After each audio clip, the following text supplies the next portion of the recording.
안녕하십니까. 이동닷컴 운영자 강쌤입니다. 자, 이번 시간에는 116페이지 상단에 보시면 네모 6 통풍장치 및 집진장치 해서 나오죠. 그래서 바로 밑에 보시면 1 통풍 해서 나오는데, 자, 이 통풍이라는 게 뭐냐면은 보일러가 이렇게 있을 때 연소실이 있습니다. 이렇게 그림 노통 보일러겠네요. 자, 그래서 버너를 설치하고 여기서 화염이 발생해서 연소를 시키게 되면 뭐가 발생해요? 폐가스라는 게 발생하죠. 이 폐가스를 다른 말로 배기가스라고 하는데, 배기가스, 이 배기가스라는 것은 연소 후에 발생한 폐가스이기 때문에 어떻게 해야 돼요? 바깥으로 빼줘야 되거든. 자, 그렇기 때문에 요 뒤쪽에 연도와 연도를 이렇게 연결하게 되죠. 뭐 쉽게 말하면 굴뚝하고 연결하는 거죠. 자, 이때 배기가스를 그냥 아무 장치 없이 그냥 자연스럽게 지 혼자 알아서 빠져나가게 하면은 자연 통풍. 그리고 혹은 이 연소실 전에다가 송풍기 혹은 연소실 후에 송풍기를 부착하여서 강제적으로 배출하면은 강제 통풍이 되는 겁니다. 그게 뭐 쉽죠. 그 송풍기가 있느냐 없느냐, 장치가 있느냐 없느냐에 따라서 자연 통풍이냐 강제 통풍이냐 이렇게 결정이 나는 거고요. 자, 그래서 교재에 보시면 바로 밑에 갈로 1에 자연통풍 해가지고 소형 보일러에 채택되며 줄 것입니다. 배기가스와 공기의 비중차와 연도의 높이에 의한 능력으로 통풍된다. 자, 그리고 마저 읽어보면 배기가스의 유속은 3에서 4m/s 정도이다. 자, 그래서 요 상태, 송풍기가 없는 상태에서 이 연소실 내부에서 연소를 하게 되면 어떻게 됩니까? 이 내부에 있는 배기가스의 온도가 올라가게 되죠. 그래서 배기가스의 온도가 올라가게 되면은 비중은 서서히 줄어들 거예요. 자, 그래서 이 배기가스 온도가 외부에 있는 외기, 쉽게 말하면 바깥에 있는 공기보다 비중이 줄어들게 되면은 이 배기가스가 자연스럽게 이렇게 빠져나간다. 그게 자연통풍입니다. 그래서 뭐 그림에도 잘 나오고 있으니까 한번 보시면 되고, 이 그림 같은 경우는 그 다음 페이지에 117페이지에 보시면 이 강제통풍 해가지고 압입통풍, 유인통풍 있는데 얘랑 비교를 해서 보시는 게 좋아요. 그래서 117페이지에 있는 그림 같은 경우는 송풍기가 앞뒤로 달려 있거든. 근데 앞에 있는 그림 116페이지에 있는 자연통풍 그림은 어때요? 송풍기가 없어요. 그렇기 때문에 자연통풍이 되는 거예요. 자, 그리고 바로 밑에 보시면 동그라미 1번에 통풍력을 크게 하려면, 자, 그래서 쉽게 말해서 자연 통풍이잖아요. 자연 통풍이기 때문에 지가 알아서 이렇게 빠져나간단 말이야. 자, 이때 통풍력을 증가시킬 수 있는 방법은 뭐가 있느냐? 자, 기억해 보시면 연돌의 높이를 높인다. 자, 그래서 이 굴뚝의 높이를 높이는 거예요. 얘를 높여버리면은 통풍력이 증가한다. 그 다음에 니은에 배기가스 온도를 높인다. 그래서 배기가스 온도는 높으면 높을수록 어때? 그 비중이 줄어들기 때문에 더 빨리 빠져나가겠지. 자, 그 다음 디귿에 굴뚝이 아니고 굴곡부를 줄인다. 그래서 굴곡부라는 거는 꺾이는 부분을 굴곡부라고 해요. 요런 부분들을 최소화시키는 게 좋겠지. 뭐 굴뚝을 뭐 마지못해 뭐 이런 식으로 설치하는 수도 있잖아요. 뭐 실내 구조상. 그렇기 때문에 이런 꺾인 굴곡부를 최대한 줄여주시는 게 통풍력을 증가시키는데 도움이 되겠더라. 자, 그 다음에 리을에 연돌 상부 단면적을 크게 한다. 연돌 상부 단면적 요겁니다. 요 단면적이 크면 클수록 통풍력은 증가하게 돼요. 자, 그래서 요 부분 문제 잘 나오는 부분이니까 요렇게 묶어서 별표 하나 해주시고요. 그래서 뭐 기억 안 나면 다시 돌아와서 보시면 되겠죠. 자, 그 밑에 동그라미 2번 보시면 이론 통풍력 계산해가지고 공식이 3가지 정도 나옵니다. 자, 그래서 이 공식 같은 경우는 필기 문제 또는 뭐 필답 문제에서 아주 잘 나오는 공식이기 때문에 반드시 알아두셔야 돼요.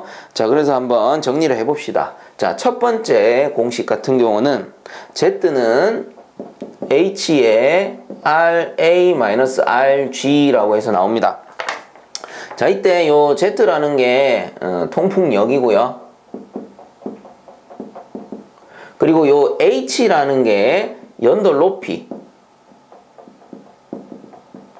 자, 그래서 여기서 말하는 연돌 높이라는 거는 이 굴뚝의 높이겠죠. 요 높이를 얘기하는 거야. 그래서 이 연돌 높이라는 게 요 높이라는 거. 자, 그 다음에 RA 같은 경우는 얘는 외기 공기의 비중량입니다. 근데 앞에 있는 외기는 그냥 빼버리고 앞으로 그냥 공기 그러면 당연히 외기겠지 이렇게 생각하셔야 되죠. 그래서 공기 비중량. 그 다음에 RG 같은 경우는 얘는 배기가스 비중량. 그래서 외우기 쉽게 앞에 배기는 빼버리고 그냥 가스 비중량. 그래서 제가 만약에 문제 풀다가 공기 비중량 이렇게 얘기하면 아 외기 공기구나 이렇게 알아들으셔야 되고, 그 다음에 가스 비중량 그러면 당연히 연소실에서 발생하는 배기가스 비중량이구나 이렇게 알아들으셔야 됩니다. 이 문제를 푸실 때는. 자, 그래서 통풍력이라는 거 쉽습니다. 연돌 높이에다가 비중차를 곱해 주시면 되는 겁니다. 요게 다예요. 그래서 한번 보시면은 뭐 딴 거는 오케이 이해 간다. 근데 요 왜 공기 비중량에서 가스 비중량을 빼주는 겁니까? 이렇게 의문을 가지실 수가 있습니다. 자, 그거는 왜 그러냐 하면은 일단 요 공기 비중량이란 건 뭐예요? 외기 바깥에 있는 공기의 비중량이고요. 그 다음 가스 비중량 뭐야? 배기의 비중량이란 말이야. 배기가스. 자, 그러면 상식적으로 생각해 보자고요. 이 배기가스 비중량이라는 거는 연소실에서 발생하는 배기가스죠. 그럼 외기보다 항시 온도가 어때요? 얘는 온도가 높을 수밖에 없어. 그리고 이 공기 비중량은 어차피 외기이기 때문에 가열될 일이 없잖아요. 그럼 얘는 온도가 어때요? 낮을 수밖에 없죠. 뭐에 비해서? 배기가스에 비해서 얘가 낮을 수밖에 없단 말이야. 그 말은 비중은 서로 반비례죠, 온도랑. 그래서 온도가 높아지면 비중은 감소하고, 그리고 온도가 낮아지면 비중은 증가합니다. 비중은 증가합니다. 자, 그렇기 때문에 보세요. 어때? 항상 요 차가 나오면, 마이너스가 나오면은 그 큰 놈 빼기 작은 놈 요렇게 구하셔야 되죠. 자, 그렇기 때문에 자 비중이란 건 어때요? 비중이라는 거는 요 에어, 얘가 가스일 때 당연히 공기의 비중량이 요 가스의 비중량보다 크니까 이 공기 비중량이 앞쪽에 나오는 겁니다. 그래서 요 A가 에어, 공기, 그 다음에 G가 가스입니다. 배기가스. 그래서 항시 요 통풍력 구할 땐 그냥 기억해 두세요. 공기에서 가스를 빼는 겁니다. 공기 비중량이 항상 높을 수밖에 없기 때문에. 자, 요렇게 기억하면 쉽겠죠. 자, 그 다음에 동그라미 2번. 두 번째 공식입니다. 이 녀석은 어떻게 생겼느냐. Z는 273H에다가 TA분의 RA 마이너스 TG분의 RG입니다. 자, 이제는 요 공식은 좀 쉽습니다. 앞에 걸 했기 때문에 요런 공식은 이제 쉬워지는 거예요. 자, 일단 요 H라는 게 연돌 높이죠. 연돌 높이고, 그 다음에 TA라는 게 뭐겠어요? 요 A가 에어라며, 공기라며. 그러면은 공기의 온도가 되겠죠. 대신에 이 녀석은 절대 온도가 되어야 됩니다.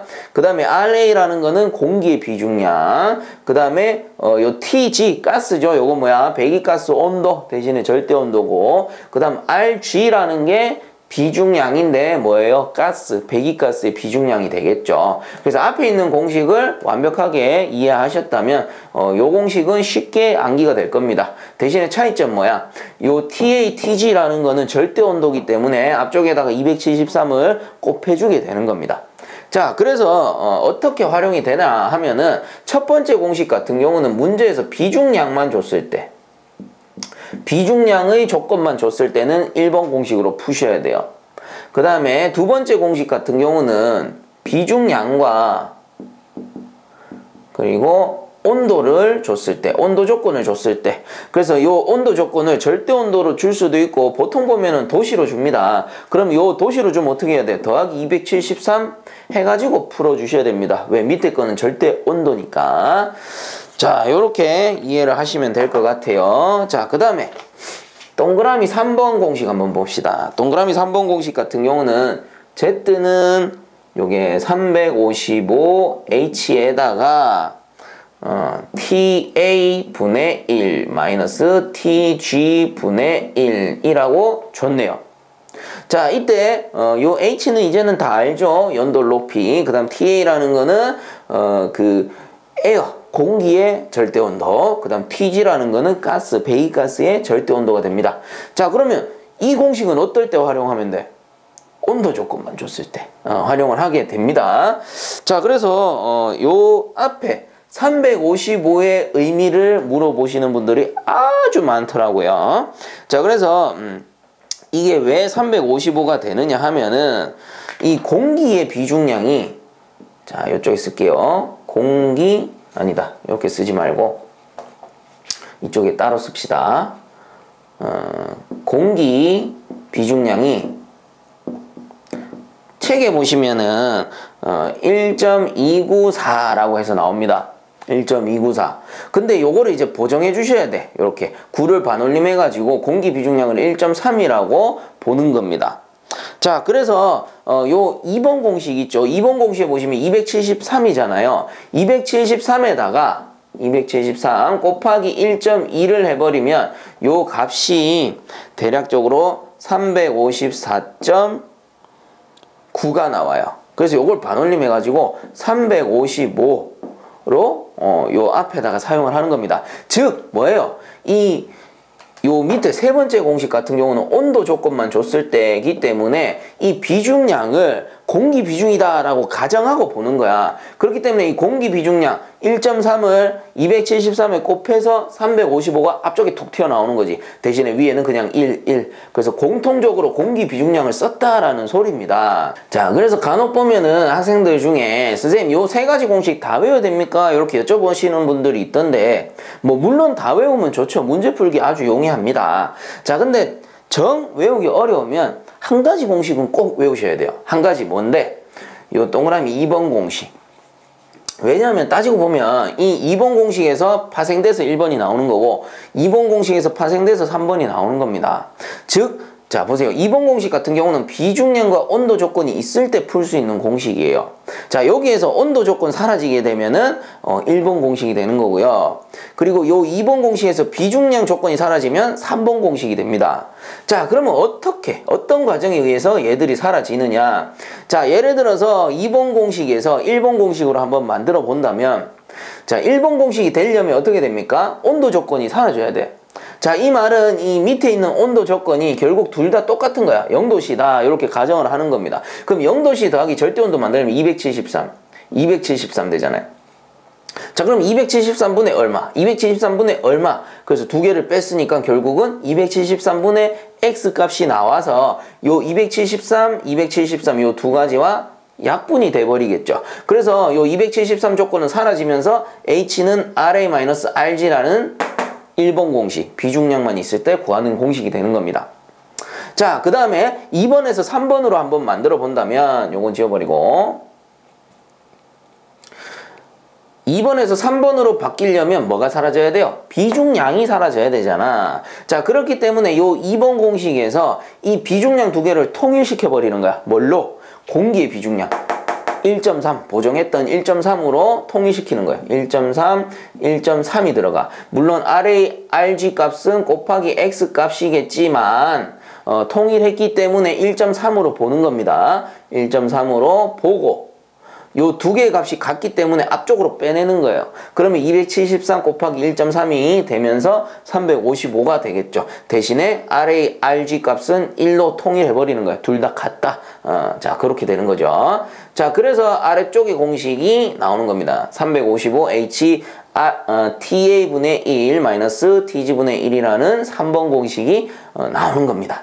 자, 결국은 뭐예요? 요 2번 공식이 다야. 2번 공식이 단데 문제에서 비중량을 빼버렸다. 그럼 3번 공식이 되는 거고 문제에서 온도 조건을 빼버렸다. 그러면 1번 공식이 되는 겁니다. 이게 다예요. 자, 그래서 반드시 외워야 될 거 2번 공식. 그리고 뭐 어차피 나중에 문제 풀다 보면 요 세 가지는 자연스럽게 외우실 겁니다. 자, 그리고 요 세 번째 공식 바로 밑에 보시면 한 가지 공식이 더 나오죠. 요거는 뭐 어차피 여기서 응용한 공식이니까 잠깐 알아보고 가면은 고체 연료 사용 시에는 어떻게 되느냐? 고체 연료 사용 시에는 요 통풍력 Z가 H에다가 TA분의 353 마이너스 TG분의 367로 나오게 되네요. 자, 그래서 이게 고체 연료입니다. 자, 이게 왜 고체 연료에서 통풍력을 구하는 공식이냐?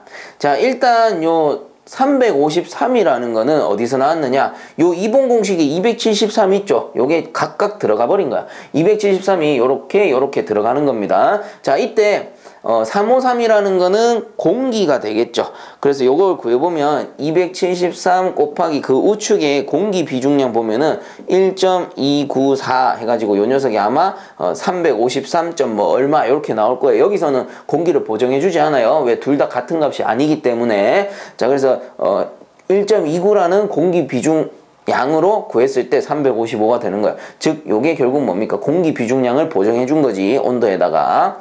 자, 그리고 367 같은 경우는 얘는 273 곱하기 고체 연료니까 1.345가 되겠죠. 그래서 한번 구해보니까 대략 367이 나오더라 라는 소리입니다. 그래서 결국 요 353이라는 게 공기의 비중량을 온도가 아니고 이 273과 가산한 거고, 그 다음에 367이라는 거는 이 고체 연료의 비중량과 273을 가산해서 올려놓은 거예요.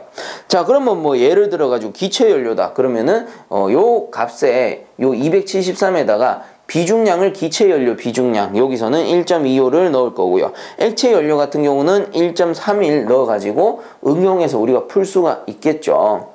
자, 이런 것도 뭐 참고적으로 알아두시면 좋겠습니다.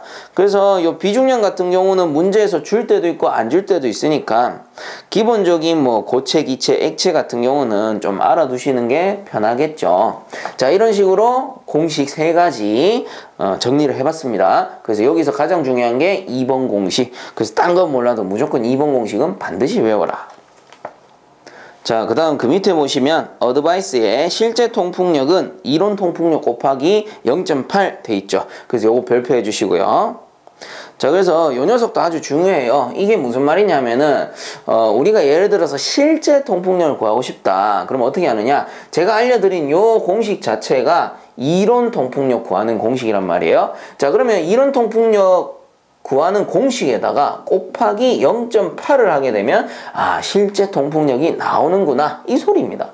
그래서 뭐 어려울 거 없죠. 그냥 이론 통풍력 구해가지고 곱하기 0.8만 하면은 실제 통풍력이 되는 겁니다. 자, 근데 이 0.8을 왜 곱해주느냐? 자, 그 이유는 넘어가 보시면 117페이지에 우측 상단에 보시면 핵심 키 해서 실제 통풍력은 이론 통풍력에서 마찰 손실수들을 뺀 값으로 하며 편의상 약 20%를 줄인다. 자, 그래서 이론 통풍력이 100이라고 했을 때 요 이론 통풍력을 100이라고 했을 때 마찰 손실이 발생한다라는 겁니다. 마찰 손실 뭔데?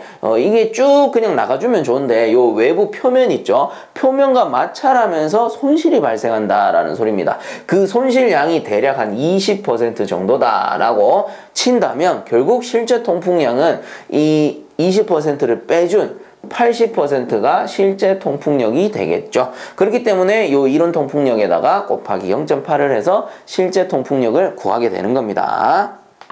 자, 이제 교재로 돌아가서 그 상단에 보시면 갈로 2번에 강제 통풍에서 나옵니다.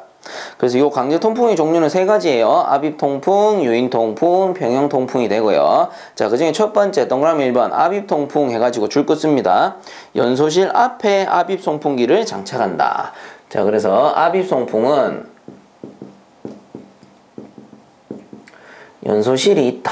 이렇게 있을 때 여기 위에 이제 석탄을 넣고 뭐 이렇게 연소를 시키겠죠. 그럼 얘를 이런 식으로 해가지고 배기를 시키게 되는데 이때 압입 송풍기라는 거는 이 연소실 앞에다가 송풍기를 설치하는 거예요. 그래서 요 앞에서 불어넣는다라고 해가지고 압입입니다. 압입. 그리고 마저 한번 읽어보면은 압입 송풍기를 장착하여 통풍하는 방식으로 연소실 내 압력이 대기압보다 높은 정압 상태이며, 그래서 계속 불어넣으니까 요 내부 압력이 대기압보다 높아. 그 말을 정압 상태다 라고 표현하는 겁니다. 압력이 높은 상태.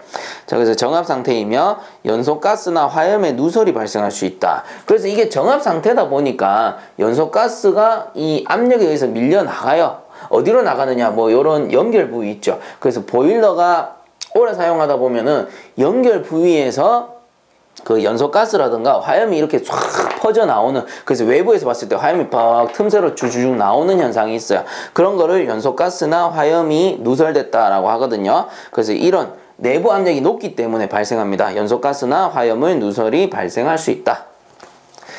자, 그리고 뭐 배기가스의 유속은 8m/s 정도이다. 요거 뭐 참고적으로 보시고요. 자, 이제 그 밑에 보시면 동그라미 이번에 유인통풍 해가지고 줄 거 씁니다. 흡입통풍이라고도 하며 연도에 배풍기를 장착. 자, 그래서 이 유인통풍이라는 거는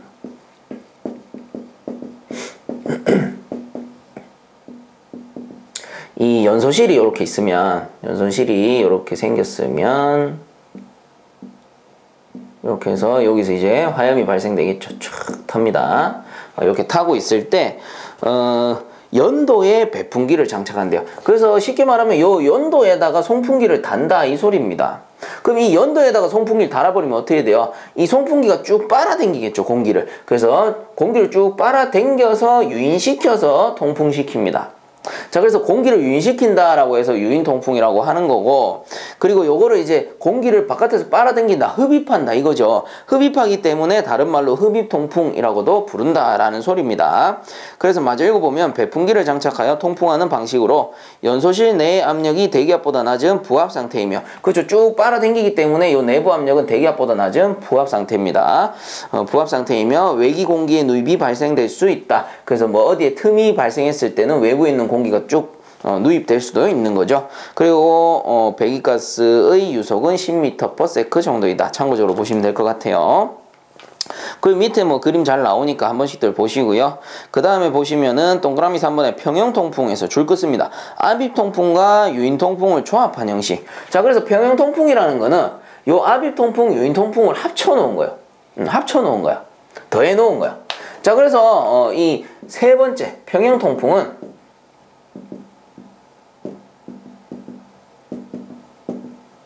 연소실이 이렇게 있으면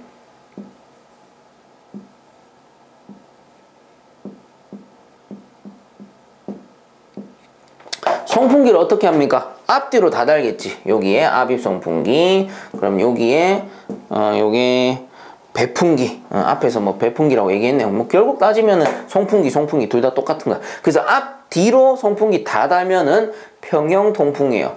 그럼 어때요? 효율은 얘가 가장 좋은 거야. 그래서 마저 읽어보면은 조합하는 형식으로 연소실 앞에 송풍기와 연도 내에 배풍기를 장착, 그래서 정부압을 임의로 조정하여 사용할 수 있다. 그렇기 때문에 효율이 좋은 거예요. 그 다음에 배기가스 유속은 10m/s 이상이며, 그래서 배기가스 속도가 가장 빠르죠. 이상이며 실제적으로 가장 많이 사용되는 통풍 방식으로 소요 동력이나 설치비가 많이 든다. 아무래도 송풍기가 두 개니까 그 소요 동력이나 설치비가 많이 든다는 단점은 있을 겁니다. 대신에 효율은 가장 좋다.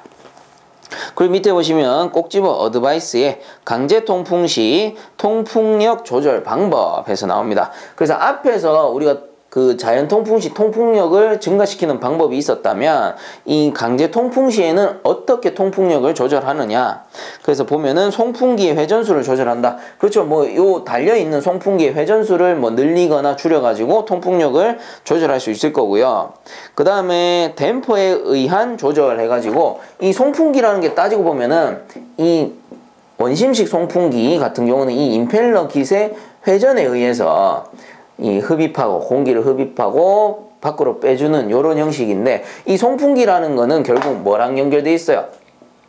이 뒤쪽에 덕트가 연결되어 있는데 덕트 가운데 보시면 댐퍼라는 녀석이 존재합니다. 그래서 이 댐퍼라는 게 열고 닫고 하면서 유량을 차단하거나 유량을 조절해 줄 수가 있어요.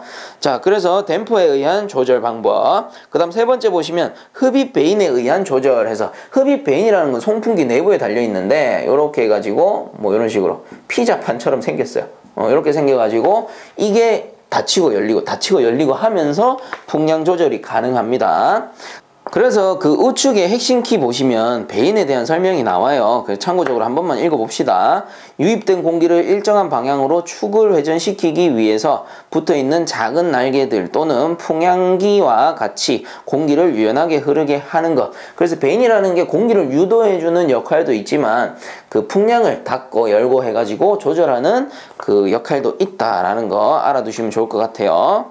자, 이제 넘어갑시다. 자, 그 밑에 2번 보시면 송풍기에서 나오죠. 공기를 유동시키는 기계 장치를 송풍기라 하며, 그 다음 줄 거 씁니다. 압입 송풍기는 풍압이 낮고, 그래서 요 압입 송풍기 같은 경우는 연소실 바깥에서 이렇게 불어 넣어주니까 연소실이 정압 상태잖아요. 그로 인해서 연소가스 및 화염의 누설이 발생하니까 이를 방지하기 위해서 이왕이면 풍압이 낮고 송풍량이 큰 것이 필요하고, 그 다음 흡입 송풍기는 부식이나 마모에 강하고 또한 열에 잘 견디는 구조여야 한다. 자, 그래서 흡입 송풍기 같은 경우는 연도에 설치되니까 이런 특성이 나타나는 겁니다. 자, 이제 밑으로 넘어가 보면 갈로 1번에 원심식 송풍기 해가지고 나오죠. 그래서 이 원심식 송풍기라는 거는 임펠러에, 요런 임펠러의 원심 운동에 의해서, 원심력에 의해서 공기를 빨아들이고 치출하는 요런 송풍기가 됩니다. 그래서 원심력에 의해서 작동한다. 그러므로 원심식 송풍기라고 하고요. 종류는 뭐 다익형, 터보형, 플레이트형 이렇게 세 가지가 됩니다. 자, 그 중에 첫 번째 동그라미 1번에 다익형 송풍기 나오고요. 갈로 안에 보시면 전향날개 또는 뭐 시로코형 이렇게 부른다라는 거. 자, 그래서 첫 번째 다익형,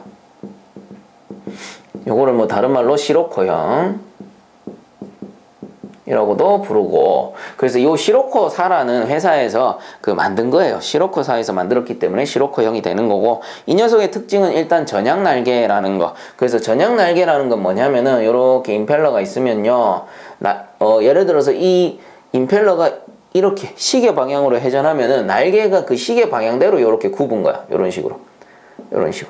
그래서 회전 방향대로 굽어 있는 그 날개 깃이 결국은 전향 날개가 됩니다. 그래서 이런 식으로 생겼어요.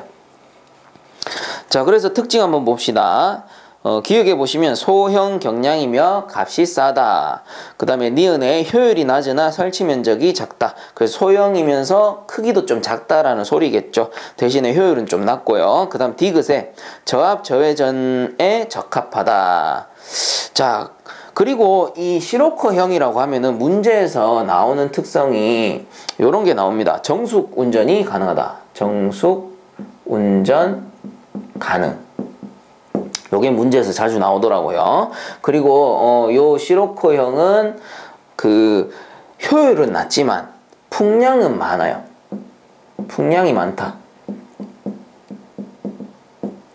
그래서 어떤 분들 이렇게 물어보시더라고요. 선생님, 효율이 낮은데 풍량이 많을 수가 있습니까? 근데 이 효율이라는 거는 그 전력 소비량을 얘기하는 거야. 그래서 전기를 많이 쓰면 효율이 낮은 거고, 풍량과는 뭐 크게 차이가 없겠죠. 그래서 이 효율이 낮지만 풍량이 많다라는 장점이 있어요. 단점이자 장점이 있습니다. 효율은 낮지만 풍량이 많다. 요런 게 이제 문제에 좀 대체적으로 나오기 때문에 제가 요 두 가지는 별도로 적어 드린 겁니다. 그래서 시로코펜이라는 거는 정숙 운전이 가능하다. 얘는 왜 그러냐? 소형이니까. 그 다음에 소형 저압이기 때문에 정숙 운전, 좀 조용하게 운전이 가능하다 이 소리고요. 그 다음에 풍량이 많다라는 특징이 있다라는 거. 자, 그 다음 넘어갑시다. 자, 그 밑에 동그라미 2번에 보시면 터보용 송풍기에서 후양 날개 해가지고 나오죠. 자, 그래서 이 두 번째 터보용 같은 경우는 후양 날개를 가졌고요.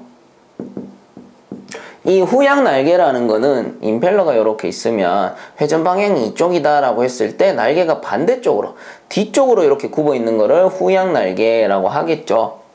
자, 그래서 이 터보 송풍기의 특징을 한번 보게 되면 기억에 효율이 높고 설치 면적도 크게 차지한다. 자, 그래서 설치 면적이 크다라는 거는 대형이겠구나 이렇게 유추해 볼 수 있죠. 그래서 니은에 보면 바로 나오죠. 대형이며 가격이 비싸다. 그래서 대형이기 때문에 가격은 비싼 거겠죠. 그 다음에 디귿에 보시면 고속 회전으로 소음이 크다. 그래서 대형이고 고속으로 회전하니까 소음이 클 수밖에 없는 거고, 그 다음 리을의 풍압이 높다. 그래서 이 대형이기 때문에 당연히 풍압은 높아집니다. 그래서 이 보시게 되면은 터보형 같은 경우는 다익형하고 약간 반대적 특성을 가져요. 그 다익형 같은 경우는 전향 날개, 이 터보형 같은 경우는 후양 날개, 그리고 다익형 같은 경우는 효율이 낮고 소형으로 사용이 됐다. 소형 저압 이렇게 사용이 됐다면, 이 터보형 같은 경우는 어때요? 효율이 좋고 대형 고압에 많이 사용된다. 이렇게 두 가지를 비교하면서 보시면은 특징을 좀 더 쉽게 우리가 알아볼 수가 있겠죠. 그리고 명칭부터가 다르잖아요. 터보형. 그래서 에어컨에도 그 바람 양 조절하는 거 뭐 1단, 2단, 3단, 4단 마지막에 보면 터보 이렇게 돼 있거든요. 그래서 터보 해버리면 풍량이 엄청나게 강해. 그런 느낌 들지 않아요? 그래서 터보형 하면은 대형이구나. 이렇게 기억을 해주시면 되겠죠. 자, 이제 그 밑에 보시면 동그라미 3번에 플레이트 송풍기 방사형 해가지고 나옵니다. 자, 그래서 이 플레이트 송풍기 같은 경우는 동그라미 3번 플레이트 방사형이라고 해요. 방사형. 이 방사형이 뭐냐면은 임펠러가 이렇게 있으면요. 이 회전 방향에 관계없이 날개가 그냥 쭉쭉 뻗은 거야. 쭉쭉 뻗어 있는 게 방사형입니다. 자, 그래서 특징을 보게 되면은 효율이 높다. 그 대신에 풍압이 낮다. 풍량이 많지 않다. 그래서 효율만 높고 나머지는 좀 작다. 이렇게 생각하시면 되죠. 그 다음에 넘어가겠습니다. 자, 그 다음 119페이지 상단에 보시면 갈로 2 충류식 송풍기에서 종류 프로펠러형, 디스크형 이렇게 두 가지가 나오죠. 자, 그래서 갈로 2번에 충류형이라는 거는 앞에 나왔던 원심식이랑 달라요. 원심식은 어떤 거였냐? 임펠러의 원심력에 의해서 우리가 송풍을 시켰다면 이 충류형이라는 건 특징이 뭐냐? 이렇게 축이 있습니다. 축이 있고 여기 프로펠러가 탁 달려 있어. 자, 그래서 프로펠러가 돌아가면서 공기를 축 방향으로 이송시키게 됩니다. 이게 축이잖아요. 요게 축이란 말이야. 그래서 요 축 방향으로 공기를 이송시킨다라고 해서 충류형이라고 부르는 겁니다. 그래서 요 원심식과는 달라요. 별개의 종류야. 그래서 종류로는 뭐 여기 보시는 바와 같이 프로펠러형과 디스크형이 있습니다. 그래서 이거 가장 우리가 많이 볼 수 있는 게 실내에 설치되어 있는 그 환풍기 있죠. 환풍기라든가 뭐 선풍기 이런 게 전부 충류식입니다. 충류식에 속해요. 자, 그래서 특징 보게 되면은 기역에 경량 소형으로 설치가 간단하다. 환풍기 생각하세요. 그 다음 니은에 소음이 적고 고속 운전에 적합하다. 그 다음 디귿에 풍량이 많다. 그 다음 리을에 보시면 주로 배기, 환기용으로 사용이 된다. 환풍기죠. 자, 그 다음에 이제 넘어갑니다. 그 밑에 보시면 어드바이스에 송풍기의 동력 계산해가지고 이거 우리 앞에서 그 펌프 계산할 때 사용했던 공식하고 뭐 거짓 뭐 똑같습니다. 그래서 자, 이번엔 송풍기야. 송풍기의 동력 해가지고 공식 한번 보게 되면은 자, 동그라미 1번 킬로와트일 때는 102, 60이타 분의 QH라고 돼 있고요. 그 다음에 동그라미 2번에 PS일 때는 75, 60이타 분의 QH라고 돼 있습니다. 자, 그래서 이 송풍기의 축동력은 결과적으로 이게 뭐예요? 1kW는 102kg/ms와 같은 거고 1PS는 75kg/ms와 같기 때문에 이렇게 나타나는 거죠. 뭐 예를 들어서 HP다 그러면 이게 76으로 바뀔 겁니다. 자, 이때 Q라는 게 풍량. 그 다음 H라는 게 압력이에요. 그래서 풍압이 되는 거고, 그래서 이타라는 거는 효율이었어요. 송풍기라는 것도 효율이 존재하겠죠. 손실이라는 게 있을 테니까. 자, 그래서 요거를 이제 단위를 한번 정리해 보자면 이렇게 갖고 와서 단위를 정리해 보면 102는 kg/ms잖아요. 그래서 킬로와트는 보세요. 1kW는 102kg/ms니까 102kg/ms가 되고요. 분의 일단 위에 거부터 합시다. 풍량 같은 경우가 미터 3승/, 민이라고 나오네요. 민. 그리고 풍압이 미리 H2O라고 나오는데 이 미리 H2O는 잘 보세요. 1kg/m의 자승이 1mili H2O랑 같은 거야. 그럼 이 mili H2O를 이걸로 바꿀 수 있죠. 그래서 이거를 착 지워버리고 이렇게 쓸 수 있습니다. kg/m의 자승 이렇게 적을 수가 있어요. 이게 H의 그 단위가 되는 거예요. 자, 그러면 이 60이라는 건 뭐예요? 얘가 민이잖아. 민이기 때문에 세크로 바꿔주기 위해서 여기다가 60을 곱하게 됩니다. 그래서 1초가 60분이니까 그럼 얘가 세크 퍼 민이 되면서 세크 날아가고 민 이렇게 날아가겠죠. 그리고 효율은 나눠준다. 효율의 단위는 없다라고 했어요. 자, 그래서 요거를 단위를 정리해보면 세크 날라가고요. 민 날라가고요. 그리고 미터의 자승, 미터의 삼승이니까 얘가 미터 한 개 남겠지. 근데 미터 이제 또 미터 사라지니까 그리고 킬로그램 이렇게 약분돼 버리죠. 그래서 여기 있는 단위들이 다 정리가 되면서 킬로와트로 바뀌게 되는 겁니다. 자, 그래서 이거 뭐 앞에서 우리가 펌프 동력 계산할 때도 했던 겁니다. 그래서 뭐 간단하게 하고요. 그 참고적으로 펌프 동력 계산 공식은 어떻게 구했습니까? 킬로와트는 102, 60 이타 분의 RQH라고 해가지고 요게 이제 물의 비중이 될 거고요. 요게 유량, 요게 수도압 이렇게 됐었죠. 그래서 앞에서 배웠던 거니까 그냥 요렇게 짚고 넘어가도록 합시다. 자, 이제 그 밑에 보시면 3 댐퍼에서 나옵니다. 이 댐퍼라는 게 뭐냐면은 예를 들어 송풍기가 있다. 원심식 송풍기 한번 그려볼게요. 요렇게 해가지고 원심식 송풍기가 요렇게 있다라고 하면은 공기가 이쪽으로 들어가서 이쪽으로 나온다라고 칩시다. 자, 이때 송풍기만 가지고는 공기를 이송시킬 수 없죠. 그래서 여기에다가 덕트라는 녀석을 설치합니다. 자, 덕트. 그래서 덕트 역시 공기를 이송시키는 장치죠. 그래서 뭐 참고적으로 물일 경우에는 배관을 사용하는 거고 공기일 경우에는 덕트를 사용하는 겁니다.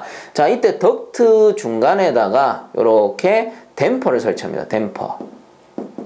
이 댐퍼라는 거는 이렇게 설치돼서 열리고 닫히고 열리고 닫히고 하면서 이 덕트 내부에 있는 공기의 유량을 조절하죠. 차단하거나 조절하게 됩니다. 그래서 요게 이렇게 회전식도 있고요. 회전으로 열리는, 그리고 위아래로 오르락 내리락 하는 승강식도 있습니다.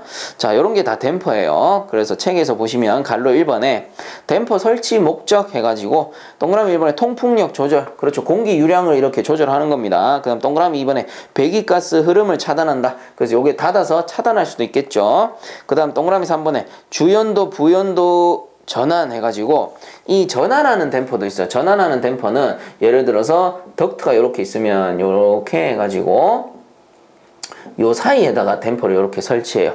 그래서 이쪽으로 가던 흐름을 이렇게 닫으면서 이쪽으로 가게 할 수도 있겠죠. 이런 식으로 주연도 부연도를 전환시킨다. 그래서 이렇게 전환하는 게 스플릿 댐퍼 이렇게 부르고요. 자, 그 밑에 보시면 이제 갈로 2번에 형식에 따른 분류에서 회전식, 승강식. 제가 앞에 설명드렸죠. 회전하느냐 아니면 위아래로 승강하느냐.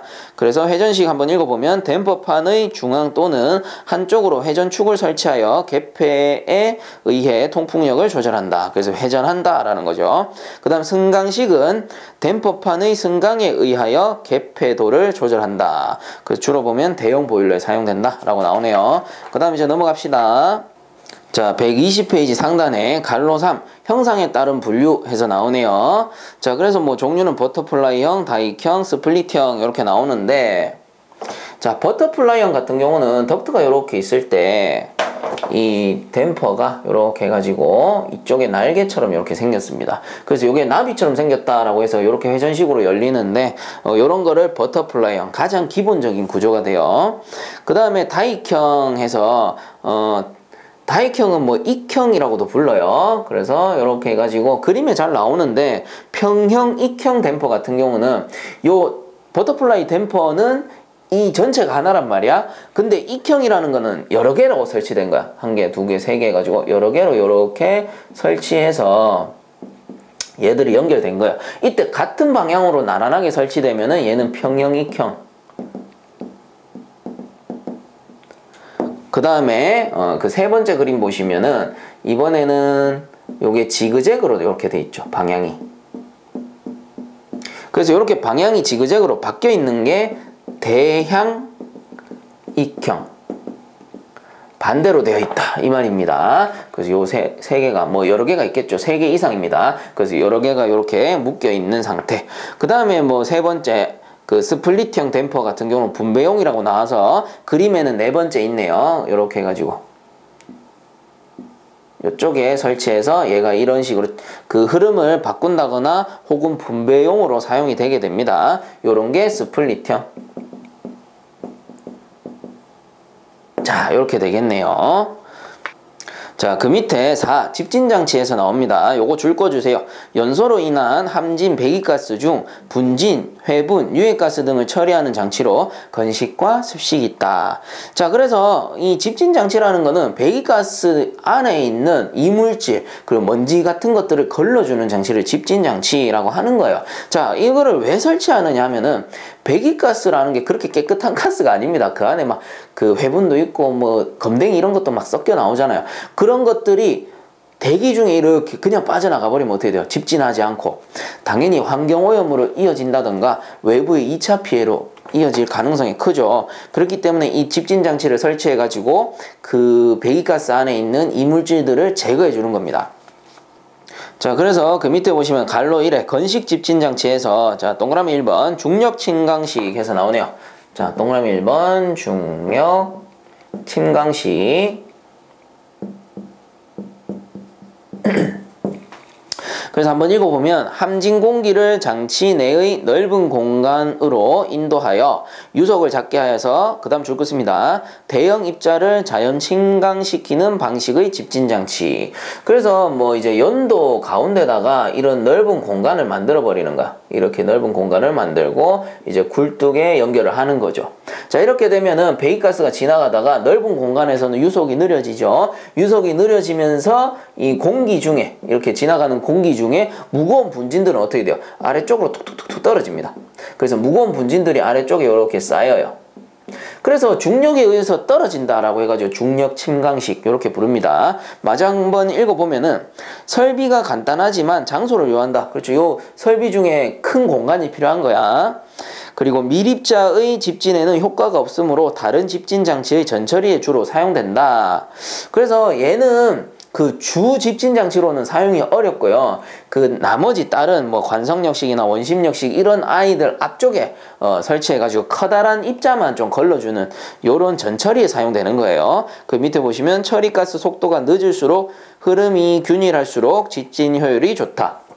그렇죠. 이 흐름이 공기의 흐름이 이렇게 느릴수록 당연히 떨어지는 양도 많아질 겁니다. 그 다음 동그라미 2번 관성역식 해가지고 줄 것입니다. 함진가스를 방해판 등에 충돌시켜 기류의 급격한 전환에 의해 침강력을 가지게 될 때 분리 포집하는 방식. 그래서 자, 동그라미 2번 관성역식은 이 연도가 이렇게 있으면 요 가운데에다가 이 방해판을 설치해요. 방해판. 그러면 어떻게 되느냐? 공기가 지나가다가 이 방해판에 팡 충돌하죠. 충돌하면서 그 밀입자, 먼지 같은 것들, 분진들은 여기에 이제 팡 받치면서 그 관성력에 의해서 뚝뚝뚝 떨어집니다. 뚝뚝뚝 떨어져요. 요게 관성역식이에요. 그리고 뭐 마저 한번 읽어보면은 분리 포집하는 방식으로 전환 각도가 작고 전환 횟수가 많을수록 집진 효율이 좋다. 자, 이건 뭐 어찌 보면 당연한 겁니다. 이 방해판이 예를 들어 가지고 요렇게 설치됐다. 그러면 이 각도가 커졌죠. 이 큰 각도보다 예를 들어서 요 90도 각도하고 따져보면은 작은 각도일 때 당연히 분리 포집이 더 잘 되는 거고 여러 번 박으면은 또 분리 포집이 더 잘 되는 거예요. 그렇기 때문에 전환 각도가 작고 전환 횟수가 많을수록 집진 효율이 높다. 자, 그 밑에 이제 동그라미 3번에 원심역식, 다른 말로 사이클론식이라고 하고요. 줄 것입니다. 함진가스에 선의 운동을 주어 입자에 작용하는 원심력에 의하여 입자를 분리하는 방식이다. 그래서 요게 그림이 121페이지 보면 아주 잘 나와 있어요. 그래서 사이클론식 보시면은 요거를 원심역식이라고 하죠. 자, 동그라미 3번 원심역식. 이걸 다른 말로 사이클론식. 문제에서는 사이클론식이라고 가장 많이 나와요. 그래서 이 원심역식 같은 경우는 어떻게 생겼냐면 요렇게 해가지고 요런 식으로 생겼습니다. 그래서 배기가스가 이쪽에서 들어와요. 배기가스 이쪽에서 들어오고 별도의 배기가스가 지나갈 수 있는 구멍이 안쪽에 이렇게 마련되어 있습니다. 자, 그럼 배기가스가 이렇게 들어오잖아요. 들어오게 되면은 이 사이클론의 구조에 의해서 원심력이 발생해. 원심력이 발생하고 이렇게 내려갔다가 쭉 올라오는데 이때 그 하부에 보시면, 그림 하부에 보시면 뭔가가 하나 있어. 이렇게 해가지고 요 밑에 뭔가 하나 있어. 이게 뭡니까? 거기 보시면은 포집 더스트 라고 해서 이 함진가스 중에 밀입자 먼지들이 이 더스트에 둘러붙는 거예요. 이렇게 쫙 둘러붙는 거야. 둘러붙고 이제 여가 된 그 배기가스만 바깥으로 이렇게 쫙 빠져나가는 거예요. 이게 원심식, 다른 말로 사이클론식이라고 하고, 우리가 앞에서 원심력식 기수분리기도 있었죠. 그거랑 구조가 똑같아요. 그래서 앞으로 사이클론식 또는 원심력식 이렇게 부르면은 다 요 구조입니다. 자, 그래서 앞에 돌아가 보면은, 자, 그래서 우리가 앞에 줄끝 내용 이어서 한번 읽어보게 되면 입자를 분리하는 방식으로 내통경은 적게, 처리가스 속도는 크게 하면 집진 효율이 좋아진다. 그래서 이 내통경, 이 직경이죠. 직경은 작게 할수록, 그리고 속도는, 유속은 빠를수록 집진 효율이 좋아진다. 이 소리입니다. 자, 그래서 밑에 어드바이스에 보시면은 사이클론의 집진 효율을 크게 하려면 해가지고 첫 번째, 입구의 속도를 크게 한다. 앞에서도 나왔죠. 속도가 클수록 집진 효율이 좋다. 그 다음 두 번째, 본체의 길이를 크게 한다. 본체의 길이를 늘린다. 이 소리인데, 요거는 직경비와 상관이 있어요. 직경비가 클수록, 그 맨 밑에 보시면 직경비가 클수록 그 효율이 좋아진다라고 나오는데, 직경비라는 건 뭐냐면은 요 통을 이렇게 늘리게 되잖아요. 늘리게 되면은 이 내경은 줄어들고, 예를 들어서 고무다, 고무라고 치면 이렇게 쭉 늘어뜨린단 말이에요. 양쪽에 자꾸 늘어뜨리면 직경은 줄어들 거고 길이는 길어지죠. 그럼 어때요? 앞에서도 나왔지만 이 내통경, 직경은 줄어들수록 효율 좋다며. 그리고 길이는 어때? 길어질수록 효율이 좋은 거야. 이게 직경비와 상관이 있는 겁니다. 그래서 그 두 번째, 본체의 길이를 크게 한다. 길이가 길수록 효율은 좋아진다라는 거죠. 그 다음 세 번째, 입자의 질은 밀도가 클수록, 그래서 밀도가 무거울수록 당연히 분진이 처리되는 속도가 빠르겠죠. 가라앉는 속도가 빠를 테니까. 자, 그 다음에 동반 분진량이 많을수록, 그래서 가스 중에 분진량이 많을수록 당연히 효율은 높아질 거고, 그 다음 내벽이 미끄러울수록 더 원심력이 커지겠죠. 그래서 효율은 올라간다. 그 마지막에 뭐 직경비가 클수록, 앞에서 말했듯이 이렇게 늘렸을 때 효율이 가장 좋다고. 그럼 늘리게 되면 직경은 줄어들고 길이는 길어지니까. 자, 이제 넘어가도록 하겠습니다. 자, 이제 121페이지에 보시면은 위에 앞에서 배웠던 중력 침강식, 그리고 관성력식, 사이클론식에 대한 그림이 잘 나와 있죠. 그 참고적으로 한 번씩들 보시고요. 그 밑에 보시면 이제 동그라미 4번에 여과식, 다른 말로는 백필터 방식이라고 돼 있는데, 한번 읽어보면 함진가스를 줄긋습니다. 여과제를 통하여 분리 포집하는 방식. 그래서 여과제, 즉 필터를 사용했기 때문에 다른 말로 백필터 방식이라고 하는 겁니다. 자, 그래서 이 녀석 같은 경우는 그림도 잘 나와 있지만 이렇게 덕트가 있다면 이렇게 이제 밑에서 배기가스가 들어오게 되면 이 가운데다가 필터를 쫙 설치하는 거예요. 그러면 배기가스, 기체 상태로 돼 있는 배기가스는 그냥 지나갈 거고, 그 중에 먼지, 밀입자 이런 건 어때? 이 필터에 들러붙는 거야. 자, 그래서 이 배기가스 뒤쪽에다가 필터를 장착했다라고 해가지고 백필터 방식이라고 부르는 겁니다. 자, 그 밑에 동그라미 5번에 전기식, 다른 말로는 코트레식이라고도 한다라는 거. 그래서 요거 명칭 알아두셔야 됩니다. 문제에서는 전기식 또는 뭐 코트레식 이렇게 번갈아가면서 사용하기 때문에 전기식이 코트레식이구나 이렇게 알아두셔야 되는 거예요. 그 다음 뭐 한번 읽어보면은 고압의 직류 전원을 사용하여 방전극 근처에서 양이온과 자유전자로부터 이루어지는 플라즈마 형성에 의해 입자를 전리하는 방식으로, 이러한 방전을 코로나 방전 현상이라 하며, 가스 중 함유 입자는 음이온으로 되어 부착 분리되어 제거하는 방식이다. 해서 야, 읽어봐도 도대체 무슨 소리인지 모르겠습니다. 그래서 이게 중요한 게 아니고 그 뒤에 갈로 하는 게 중요해요. 줄 것입니다. 집진 방식 중 가장 효율이 뛰어나다. 이거밖에 문제에 나오는 게 없어. 딴 건 뭐 중요하지 않아. 딴 거 몰라도 돼요. 그래서 전기식, 코트레식이 우리 집진 장치 중에 가장 효율이 좋다. 이거는 반드시 알아두셔야 됩니다. 그래서 줄 긋고 별표 해주세요. 자, 그래서 여기서 말하는 코로나 방전 현상이 뭐냐? 그 우측에 보시면 핵심 키에서 나옵니다. 코로나 방전관의 특징 해가지고 보시면은 요런 거예요.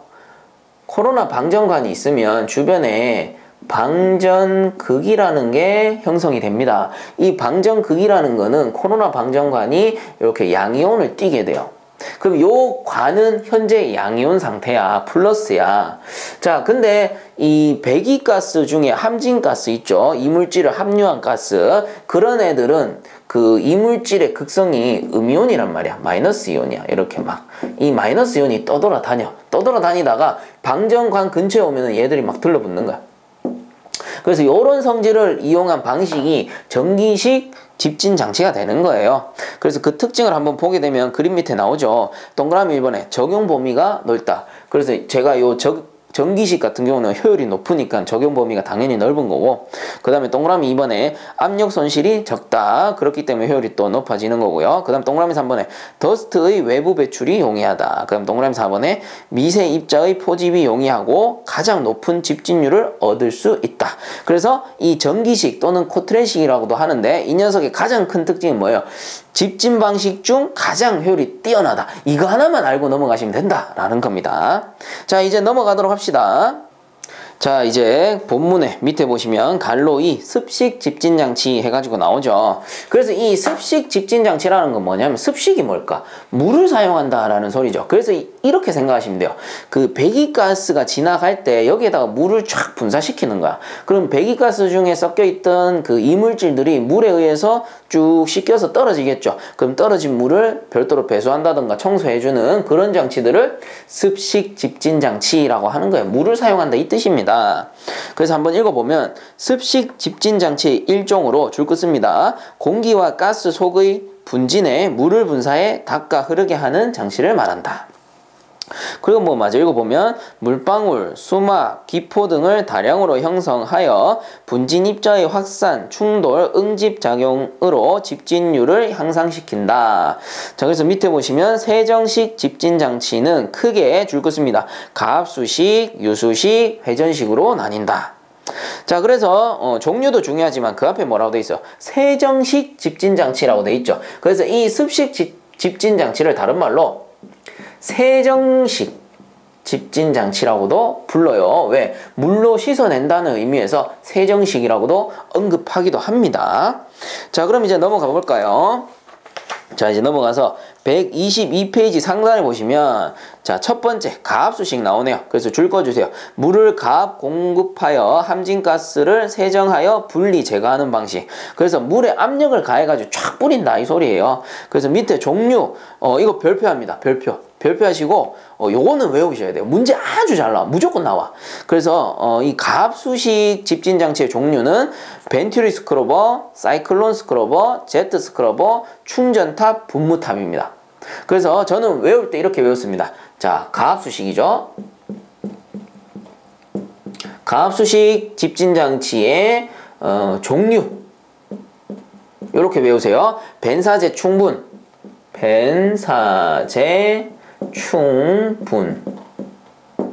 앞글자만 따면 돼요. 그래서 벤튜리 스크러버, 사이클론, 제트, 충전탑, 분무탑입니다. 그래서 뭐 분무탑은 문제 잘 안 나오기는 하는데, 뭐 간혹 가다 보면은 그 필답형에서 5가지 써라 이럴 때 있거든. 그러면 얘가 하나 더 들어가 줘야 돼요. 그래서 저는 처음에 원래 초기에 공부할 때는 벤사제충 이렇게 외웠는데, 간혹 보니까 5개 적으래. 그래서 어쩔 수 없이 벤사제충, 분 이렇게 외웠죠. 그래서 벤튜리, 사이클론, 제트, 충전탑, 분무탑 이렇게 5가지입니다.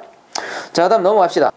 자, 그 다음 동그라미 2번에 보시면 유수식 해서 한번 읽어보면, 장치 내의 물 또는 다른 액체를 항상 보유하여 공기나 가스 중의 분진을 물의 분사나 수막에 의하여 씻어내는 장치로서 S형 임펠러, 로터형, 분수형, 선회형 등이 있다 해가지고, 뭐 앞에서도 내용이 나오지만 요게 중요한 게 아니고 그 뒤에 내용이 중요해요. 그래서 그 뒤에 줄 거 씁니다. 유수, 고인물이라고 하고요.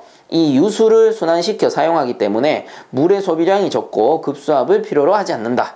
그래서 이 유수식이라는 거는, 유수식, 요거를 다른 말로 유수라는 게 뭐예요? 고인물이죠. 고인물. 그래서 어떤 물탱크를 만들어 가지고 여기 안에 물을 담아 두는 거야. 물을 담아 두면 이거 뭔데? 고인물이잖아. 이 고인물이 유수란 말이야. 이 유수에다가 배기가스를 넣어 버리는 거야.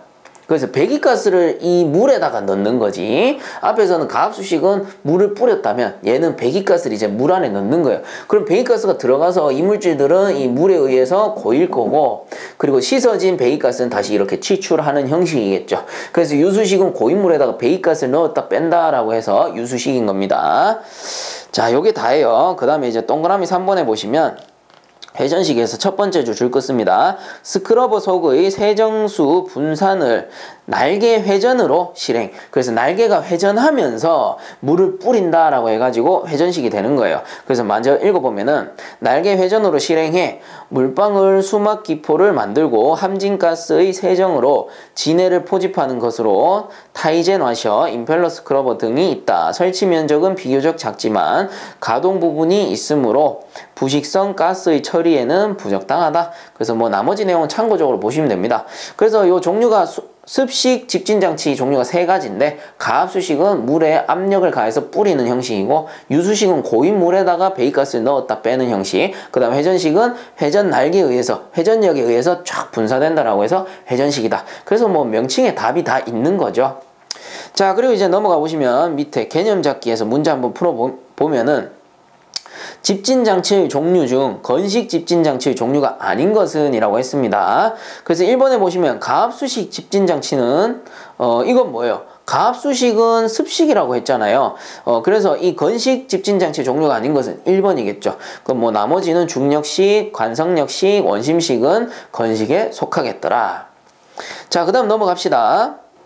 자, 그 밑에 5. 매연농도 측정 및 매연농도계에서 나옵니다. 그래서 한번 읽어보면 연료의 연소에 의한 검댕, 일산화탄소, 황산화물, 회분, 분진 등의 배기가스 중에 유해물질이 발생하여 인체, 동식물 및 열설비에 큰 재해를 준다. 이러한 줄긋습니다. 대기오염을 방지하기 위하여 또한 배기가스의 매연을 측정하기 위하여 매연농도계를 설치한다. 자, 그래서 이 매연농도를 측정하는 이유는 결과적으로 환경오염을 막기 위한 거죠. 예를 들어 가지고 보일러를 운전하는데 취급자가 좀 초보자다 보니까 이 압력이라던가 공기량을 잘 조절을 못해서 불완전 연소시킨다던가 미연소분을 발생시키게 되면은 배기가스 역시 오염돼서 나오는 거죠. 그 오염된 공기가 바깥으로 배출하게 되면은 2차 피해, 사람이라던가 동식물, 뭐 기타 열설비에 큰 재해를 주게 되는 거고요. 그리고 이런 거를 막기 위해서 집진장치를 설치하긴 하지만 집진장치 역시 효율이 떨어진다거나 뭔가 이상이 발생하게 되면은 제대로 집진이 안 되잖아. 그래서 이 최종단에서 배기가스의 농도를 측정해 가지고 이 열설비에 뭔가 이상이 있나 없나를 알아내고요. 그리고 그런 환경오염을 방지할 수 있는 기술을 개발하기 위해서 이런 매연의 농도를 측정하게 되는 겁니다. 그리고 매연의 농도를 측정하는 기계가 매연농도계가 될 거예요.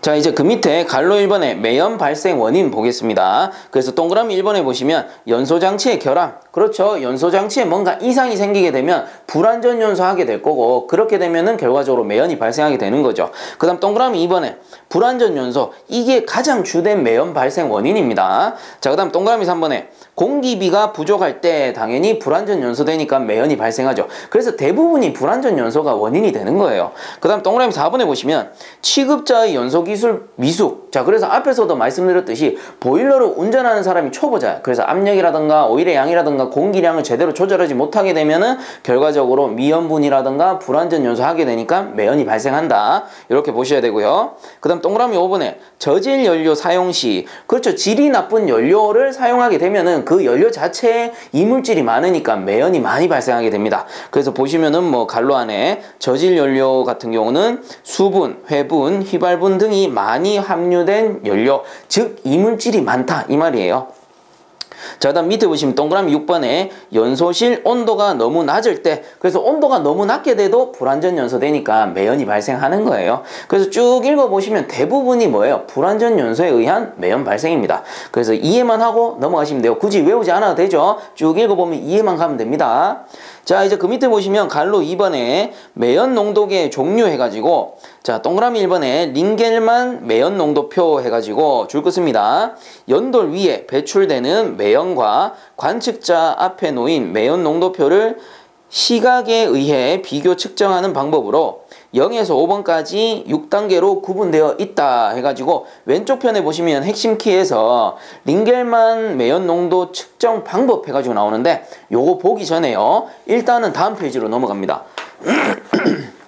자, 그래서 123페이지 상단에 보시면 그림이 하나 나오는데, 요 녀석이 링겔만 매연 농도표를 설치해 놓은 그림입니다.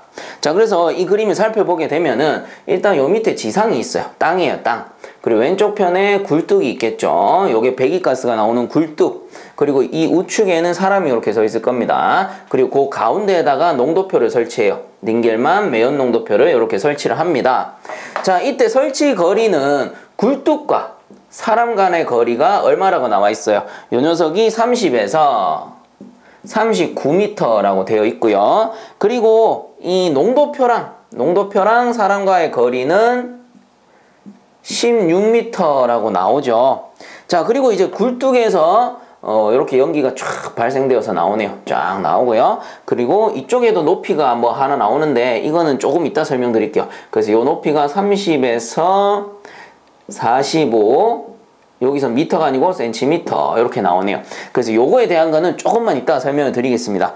자, 그래서 이 닌겔만 매연 농도표라는 건 뭐냐면은 이 사람이 직접 농도표를 투과해가지고 이 매연의 색깔을 보는 거야. 그래서 이 배기가스의 색깔을 봤을 때 매연이 많을수록 이 농도표가 짙어지겠지. 검게 변하겠죠. 그리고 농도가 이제 낮을수록 투명하게 보입니다.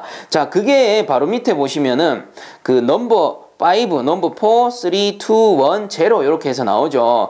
그래서 이 농도표에 대한 설명이 그 바로 밑에 표에 나옵니다. 농도표 해가지고 가로 14cm 그리고 세로 21cm 해가지고 그 넘버 나오죠. 넘버 0부터 0, 1, 2, 3, 4 해가지고 이 5는 생략돼 있는데 5는 뭐 그냥 제일 새까맣습니다. 100%고 그리고 보시면은 농도율 같은 경우는 이 NO 0번이 농도율이 0이다. 이 말은 완전 연소됐다 이 소리예요. 매연이 없다 이 소리입니다. 그리고 넘버 1 같은 경우는 매연율이 한 20%, 그리고 넘버 2는 40%, 그리고 3는 60%, 그리고 4는 80% 해가지고 그 표 바로 위에 보시면은 농도가 새까맣게 가죠. 이렇게 0번부터 이쪽 화면상 여기네요. 화면상 여기부터 0번부터 이렇게 1, 2, 3, 4, 5까지 가는데 0번은 투명한 거고 그리고 5번 같은 경우는 새까만 겁니다. 그래서 0번은 완전 연소, 그리고 5번 같은 경우는 뭔가 이상이 있는 거지. 배기가스가 완전 오염돼서 나오는 상태입니다. 자, 이런 농도 자체를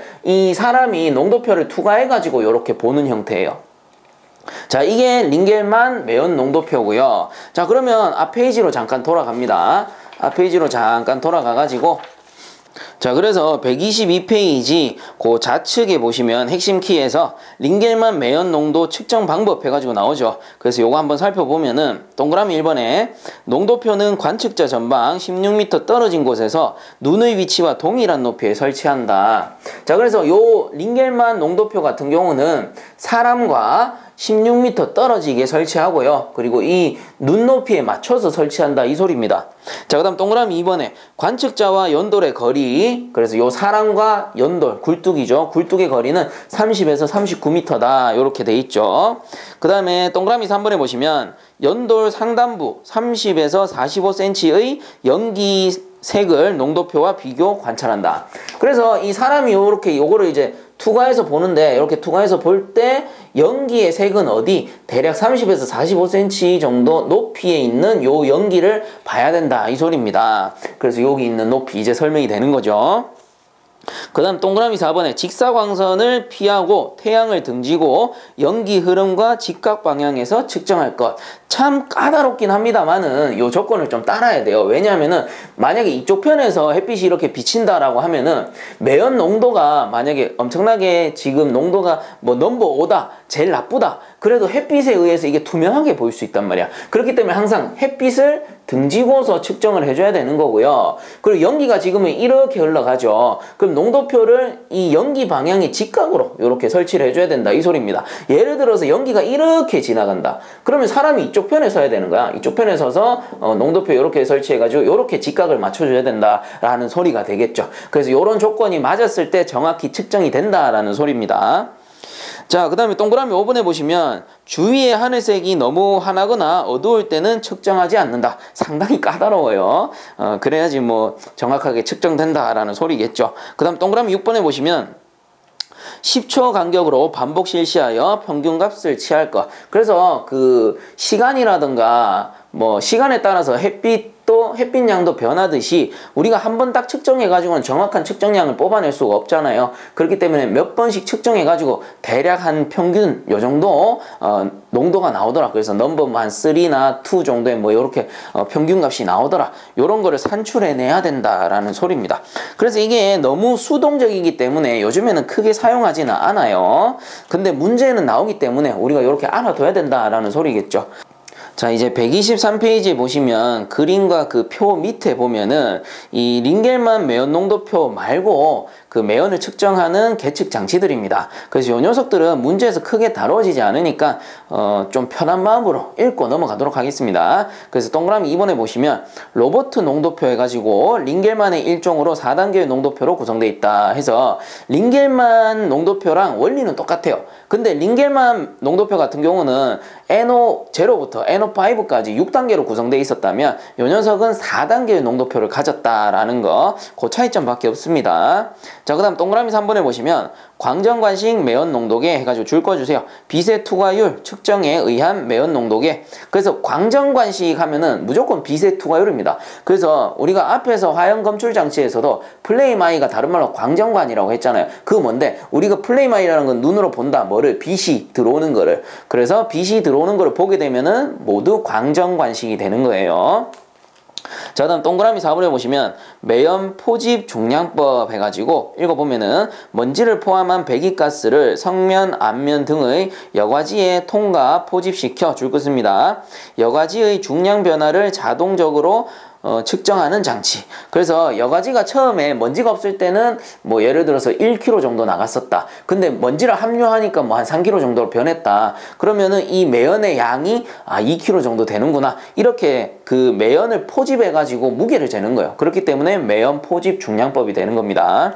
자, 그 다음에 동그라미 5번에 보시면 바카라카 스모크 테스트 해가지고 쭉 읽어보면 매연 포집 중량법과 비슷하나 배기가스를 여과지에 통과시켜 여과지에 부착된 먼지 농도를 표준 농도와 비교 측정한다. 그래서 0에서 9번까지 10단계로 세분화되어 있다. 그래서 이런 건 뭐 참고적으로만 한번 읽어보면 될 것 같아요.